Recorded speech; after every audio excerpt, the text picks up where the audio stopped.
quoi consiste exactement le cours de biologie humaine? Le cours de biologie humaine est très intéressant. Il nous apprend le fonctionnement du corps humain. Il est de 2 heures par semaine et il est complémentaire au cours de sciences principales de 3 heures. Il est plus axé sur le corps humain. Par exemple, la reproduction et la circulation sanguine sont des chapitres vus au cours de cette année. Et le cours d'expression orale, c'est quoi? Le cours d'expression orale est un cours qui se donne par 2 heures semaine. On apprend à prendre la parole en lisant des petits textes et en improvisant des petites scènes de théâtre. Le cours d'expression corporelle, il ressemble à quoi? Le cours d'expression corporelle, c'est simplement s'exprimer avec son corps en faisant par exemple des mimes ou en apprenant à gérer ses mouvements. Ça permet aussi de développer l'observation et la réflexion. En quoi consiste le cours de psycho? On a cours de psycho 2 heures par semaine. Au sein du cours, on apprend différentes théories de médecins et de philosophes, et le cours est également très intéressant pour développer notre culture générale. Est-ce qu'il faut des qualités spéciales pour être dans cette option? Il faut être intéressé par l'humain et le social, surtout avec les cours de bio-humaine et de psychologie. Il ne faut pas spécialement savoir s'exprimer dans un groupe, car c'est ce qu'on apprend et le fait d'être un petit groupe nous aide à s'ouvrir. Qu'est-ce que tu aimes le plus dans cette option?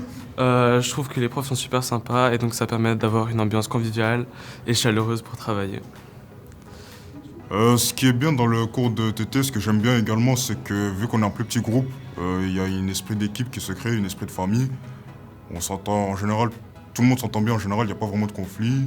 Avec les profs, on s'entend bien, on est à l'aise. Il n'y a pas de pression en mode fais ça, le prof il va me tuer ou quoi, non. On est juste à l'aise et c'est ça. Alors ce qui est bien dans ce cours, c'est qu'on voit vraiment la progression de chaque élève. Des élèves très stressés au départ pour parler devant une salle, devant un public, arrivent finalement à faire des exposés, à faire du théâtre, à faire de l'impro, vraiment très à l'aise au fil des semaines. Et c'est vraiment intéressant de voir cette progression. Et effectivement, il y a un petit esprit de famille dans le groupe, puisque nous sommes peu nombreux, et il n'y a pas une énorme pression non plus sur les élèves. L'option sciences sociales et éducatives, c'est une option qui est organisée au lycée Mater Dei en 3e et 4e technique de transition.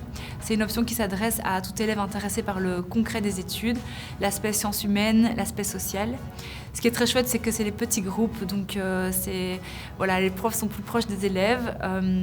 On peut vraiment travailler par projet sur des aspects, comme je le disais, concrets, faire des sorties tous ensemble pour découvrir vraiment la pratique, la réalité. C'est vraiment différent des autres options à ce niveau-là. D'accord. Est-ce que c'était l'os le plus long du corps? D'accord.